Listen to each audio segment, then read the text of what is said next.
तंत्रशिक्षण संचालनालय मुंबईनं 2024-25 या शैक्षणिक वर्षासाठी अभियांत्रिकी पदविका अभ्यासक्रमांसाठी अतिरिक्त प्रवेश प्रक्रिया जाहीर केली आहे। ही प्रवेश प्रक्रिया 3 टप्प्यांनंतर घेतली जात असून यात आता संस्थांमधील रिक्त जागांसाठी प्रवेशाची सुविधा उपलब्ध करून दिली जाते।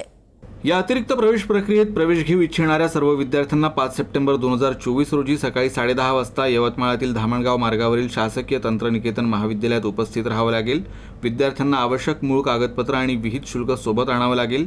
यापूर्वी इतर कोणत्याही संस्थेत प्रवेश घेतलेल्या विद्यार्थ्यांनी प्रोफार्मा एन सादर करणं आवश्यक आहे आणि पूर्वीच्या संस्थेच्या मुख्याध्यापकांनी प्रमाणित केलेला शाळा सोडल्याचा दाखला देखील सोबत आणणं आवश्यक आहे।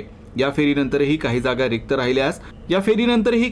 रिक्त राहिल्यास शेवटची अतिरिक्त फेरी 9 आणि 10 सप्टेंबर रोजी होणार आहे। विद्यार्थ्यांना वेळापत्रकानुसार संबंधित संस्थेला भेट देऊन प्रवेश प्रक्रिया पूर्ण करावी लागेल। अधिक माहितीसाठी विद्यार्थ्यांना सूचना देण्यात आली आहे की त्यांनी संबंधित संस्थेशी संपर्क साधावा।